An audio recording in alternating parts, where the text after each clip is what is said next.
talking Payoneer, net spin, Venmo stash.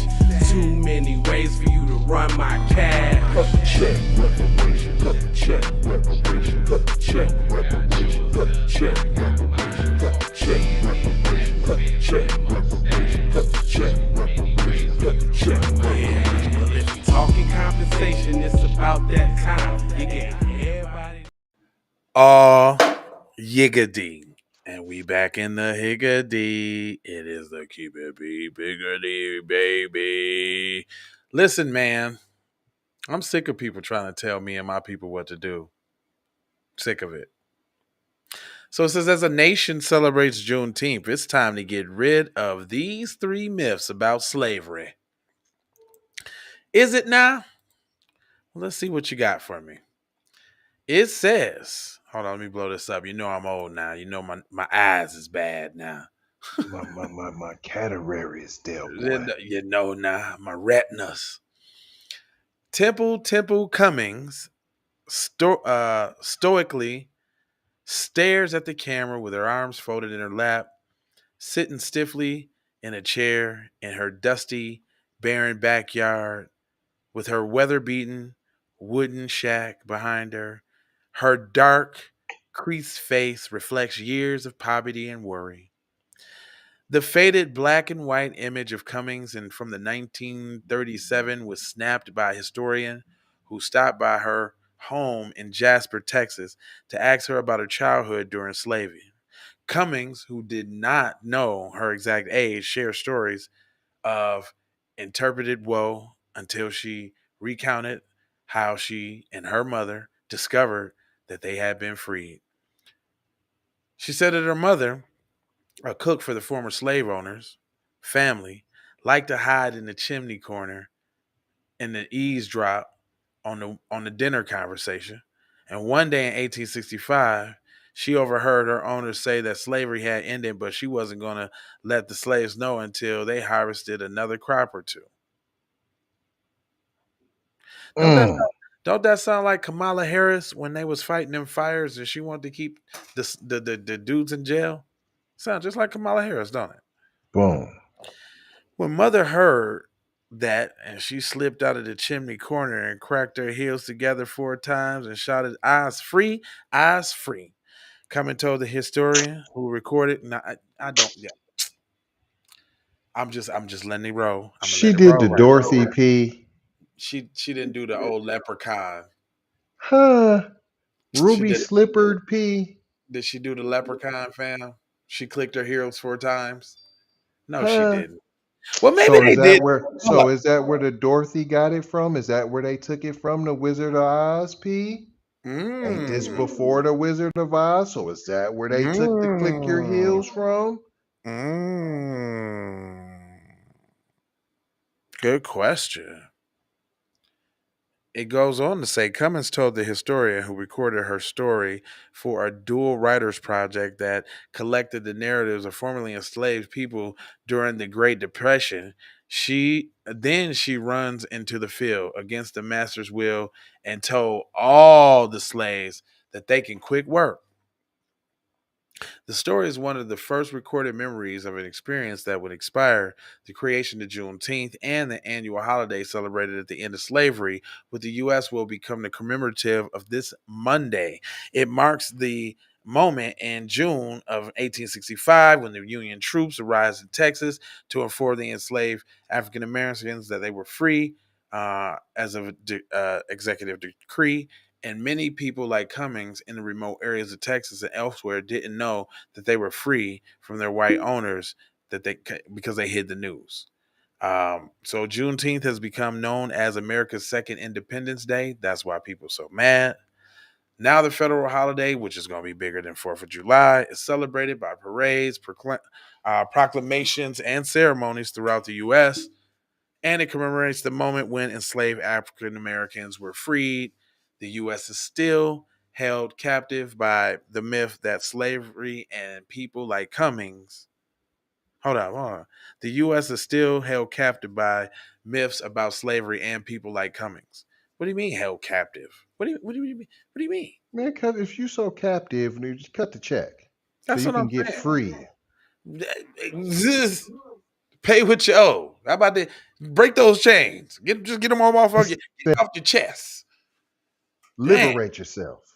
Telling you, one of the biggest myths that historians and storytellers have successfully challenged in the years is that enslaved Africans were docile, passive victims who had to wait until white abolitionists, the great emancipators, Abraham Lincoln, freed them.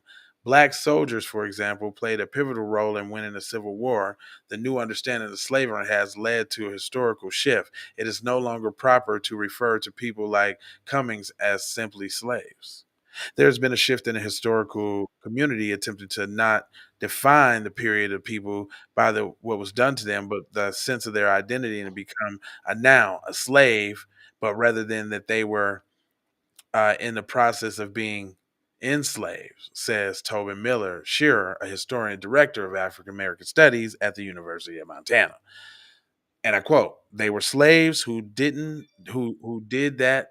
They were slavers who did that to them, he says, but there were more to the identity than it was being done to them. Yet other myths about slavery persist in part because the other sheer immorality and brutality of slavery, the enslavement of estimated tens of millions of African over a period of almost 4 centuries in the Atlantic slave trade was just a tragedy of such scope that it is difficult to imagine, much less comprehend. Albert J. Ruto Oh, wrote million P.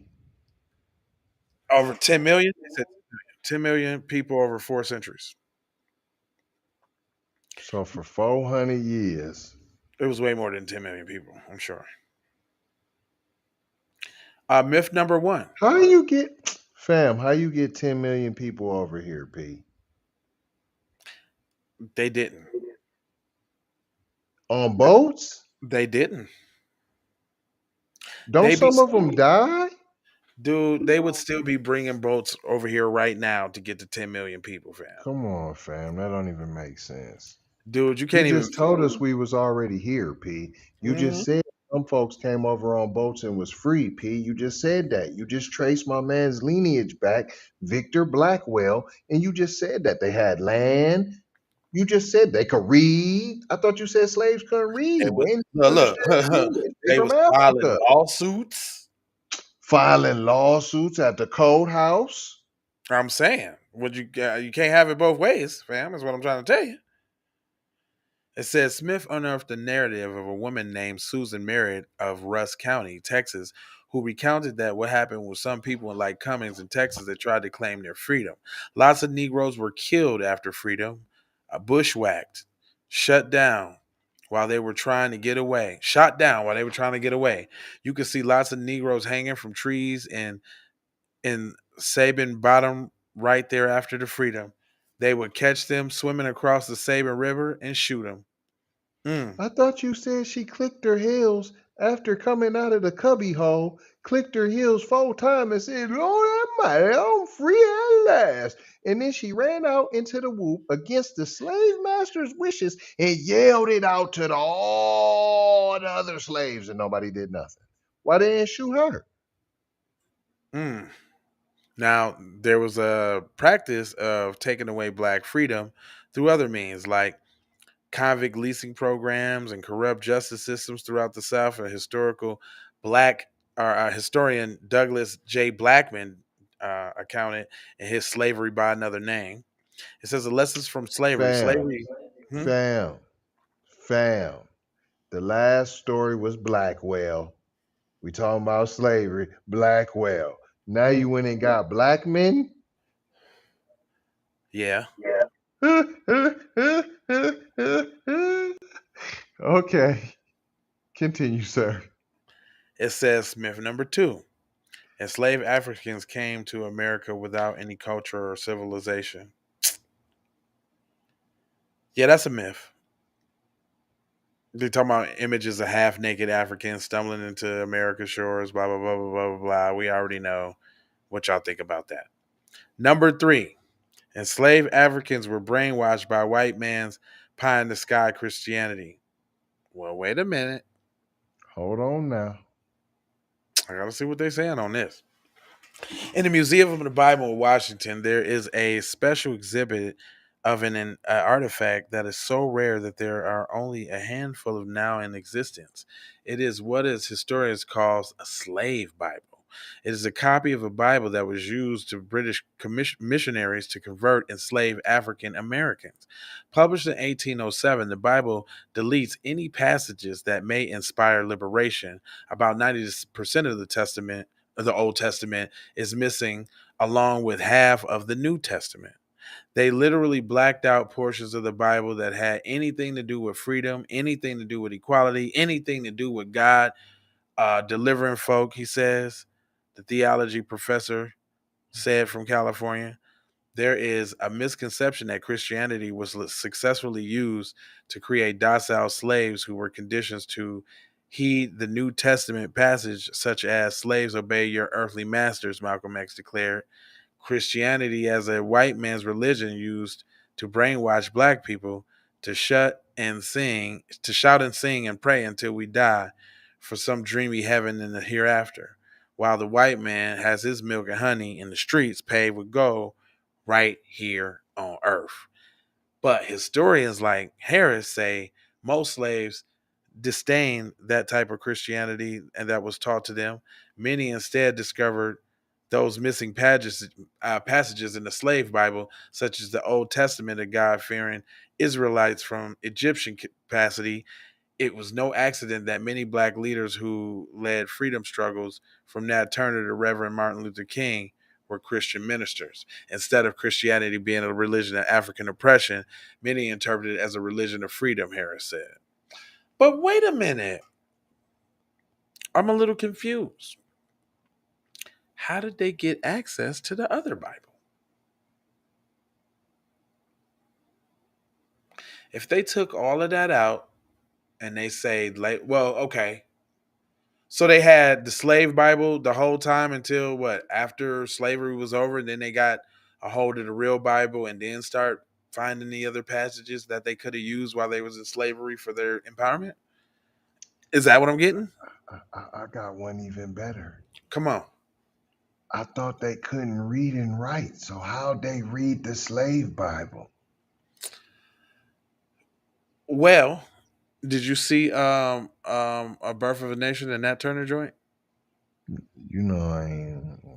Okay, Birth of a Nation, Nat Turner movie was good. And the movie was Nat Turner was a preacher on the plantation. And they would pick one nigga out that they would teach how to read and give him the book to read them scriptures to them. That's what Nat Turner was. So not everybody could read, but the slave owners would gather all of their little slaves up and put and make church and sit there and watch him in church while he read, like they said, those passages like obey your slave masters and the hereafter and all of that. That's what it depicted in the movie.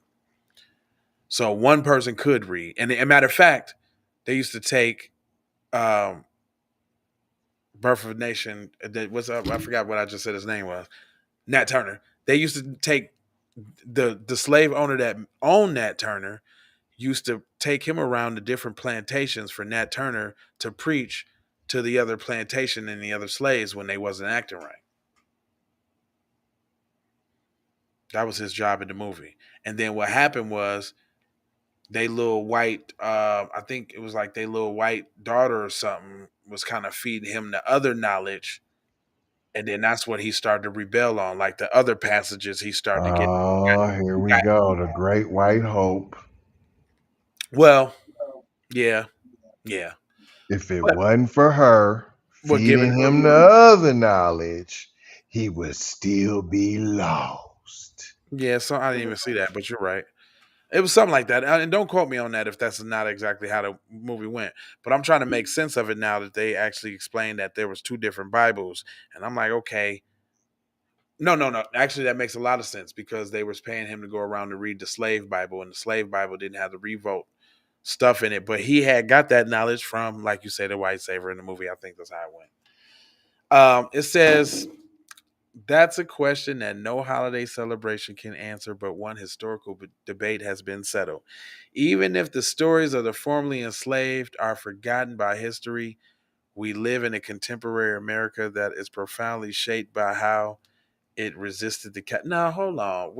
What you mean, even if? What you mean? Who said anything about forgetting anything? Right. See, that's what they want to leave you with. That's how they want to, even if you guys forget about it. Like, how? Right.